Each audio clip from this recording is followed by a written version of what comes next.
안녕하세요, 축구만기입니다. 오늘은 맨유의 관심을 지속적으로 받고 있는 우루과이 출신의 수비형 미드필더 우가르테에 대해 알아보도록 하겠습니다. 과연 우가르테는 어떤 선수고 맨유에서 왜 원하는 건지 알아보도록 하겠습니다. 우가르테는 현재 파리 생제르맹에서 뛰고 있는 2001년생 우루과이 출신의 수비형 미드필더인데요. 오른발잡이 선수고 요즘엔 조금 드문 진공 청소기 역할을 해주는 그런 유형의 수비형 미드필더입니다. 우가르테의 첫 번째 장점은 태클 능력입니다. 태클 나가는 타이밍 그리고 공만 건드리는 태클이 상당히 퀄리티가 높습니다. 지금도 치고 나가는 공격수를 뒤에서 따라잡고 슬라이딩 태클로 공만 싹 빼냅니다. 지금도 상대 공격수가 앞으로 잡아놓는 터치가 조금 길었다고 생각하니까 바로 그쪽으로 뛰어간 뒤에 공만 막아내는 슬라이딩 태클을 성공시킵니다. 이것처럼 우가르테는 언제 태클을 나가야 될지 그리고 누워서 공의 경로를 어떻게 막아야 될지를 잘 생각하고 잘 수행하는 선수입니다. 지금도 상대 공격수가 2대1 패스를 주고 공간으로 뛰어갈 때 우가르테는 슬라이딩으로 상대의 진로를 막습니다. 태클을 경기 중에 워낙 많이 해봐서 태클에 대한 노하우가 충분히 쌓여있는 선수입니다. 이건 우가르테의 스탯으로도 알 수 있는데요. 90분당 태클 성공 횟수가 평균 2.65회 정도 됩니다. 이건 우가르테가 속해 있는 리그왕에서 같은 포지션 선수 중에 상위 3.3%에 속하는 매우 좋은 기록입니다. 태클 성공률은 조금 떨어지는 감이 있긴 하지만 태클 성공의 절대적인 양은 상당히 많은 편입니다. 수비적으로 좋은 기여를 할 수 있겠죠. 두 번째 장점은 볼의 흐름을 잘 읽는다는 겁니다. 그 능력을 바탕으로 중간에 볼 탈취를 잘합니다. 지금도 동료에게 주는 패스의 방향을 읽고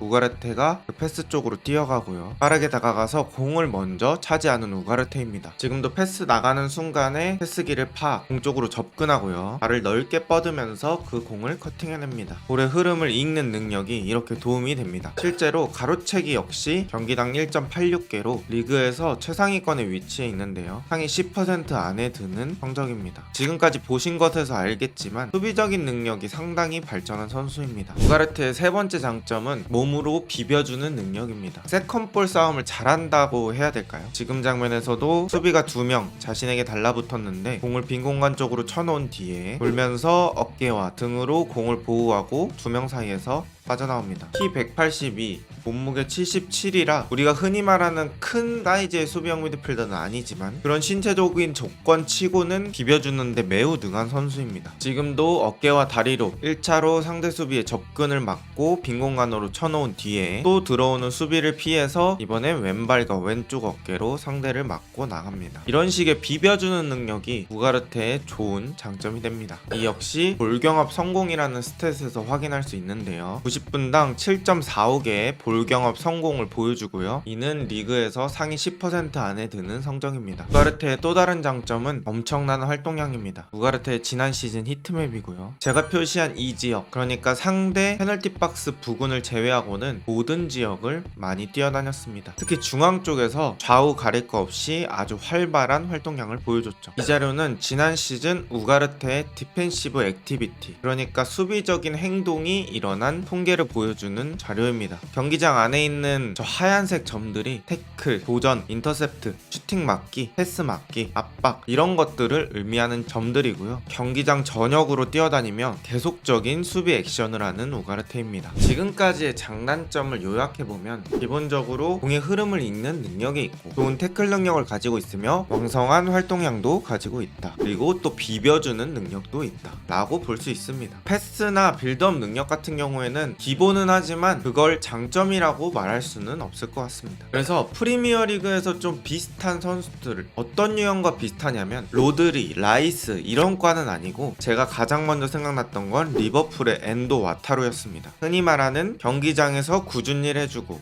배싸움 해주고 그런 유형의 선수라는 거죠. 그럼 맨유에서는 어떻게 활용될 수 있을까요? 제가 일단 이론상으로 생각하는 조합은 우가르테, 마이누, 브루노 페르난데스입니다. 이 세 명이 중원을 이루면 꽤나 서로의 부족한 부분을 채워줄 수 있을 것 같죠. 우가르테가 폭백압 보호와 엄청난 활동량으로 수비적인 역할에 집중하고 마이누는 박스투박스로 위아래를 오고 가며 탈압박, 전개의 시작점 등 많은 역할을 해줍니다. 그리고 브루노 페르난데스는 조금 더 공격에 집중할 수 있게 되죠. 사실 지난 시즌의 맨유의 문제가 브루노 페르난데스가 내려오는 상황이 많았다는 건데 그걸 우가르테가 뒤에서 꾸준히 일을 해주면서 브루노를 조금 더 앞으로 올려줄 수 있다는 겁니다. 그리고 카세미로와 암라바트 이 두 명과의 비교도 궁금하실 텐데요. 전성기 레알 마드리드 카세미로라면 당연히 우가르테가 상대도 안 됩니다. 하지만 지금의 카세미로는 태클이 나가는 판단도 너무 안 좋고 기본적으로 수비적인 감이 조금 떨어진 상태로 느껴집니다. 그랬을 경우에 수비적인 부분만 따졌을 때 저는 우가르테가 훨씬 더 맨유에게 좋은 옵션을 제공할 수 있다고 보고요. 암라바트랑 비교했을 때는 암라바트보단 조금 더 툴은 단순할 수 있습니다. 하지만 더 많이 뛰는 느낌에 조금 더 몸이 빠른 느낌이라고 해야 되나? 그런 것들을 느꼈습니다. 그래서 빌드업적인 면은 암라바트가 조금 더 기여할 수 있어도 우가르테가 순전히 브루노 페르난데스를 편하게 해주는 마이누를 편하게 해주는 역할에서는 훨씬 더 좋은 툴이라고 생각합니다. 나이도 어리고요. 이렇게 우가르테는 요즘은 흔히 없는 수비적인 역할에 집중하는 수비형 미드필더입니다. 과연 맨유는 우가르테를 영입해서 잘 써먹을 수 있을까요? 오늘 영상은 여기까지입니다. 좋은 하루 되세요.